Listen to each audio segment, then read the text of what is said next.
J'ai l'habitude. Oui, j'ai le t-shirt l'année passée. Jean-Paul s'inscrit pour la 42e fois. Il participe aux 20 km de Bruxelles depuis la première édition. Il faut dire que c'est un parcours merveilleux. J'adore Bruxelles, je suis un vrai Bruxellois. Toute l'année, je pense aux 20 km de Bruxelles.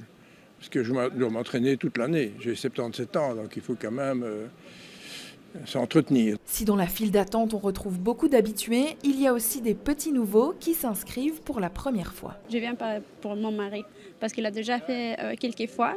Son père, il vient de l'Irlande pour le faire chaque année. Donc cette année, je me dis, s'il peut, je peux aussi. Donc on va essayer. Les réservations en ligne ont aussi débuté ce matin, mais à 11 h, tout était déjà complet. Pour certains participants, impossible de louper cette édition, même s'il faut faire de la route. En ligne, l'année dernière, nous avons voulu le faire. Donc 20 minutes après, il n'y avait plus de place en ligne. Donc vous êtes venu dès 10 h pour être sûr d'avoir une place. Voilà, et nous venons de Charleroi. Victime de son succès depuis plusieurs années, des milliers de personnes n'arrivent pas à avoir un dossard pour cette course mythique.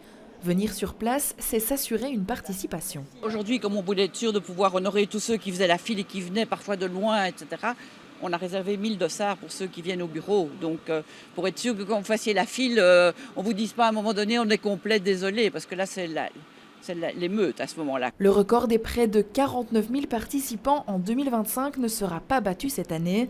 L'organisation veut se limiter pour pouvoir assurer le bon déroulement de l'événement. Rendez-vous le 31 mai prochain, enfin, pour celles et ceux qui ont eu la chance d'obtenir leur précieux dossard.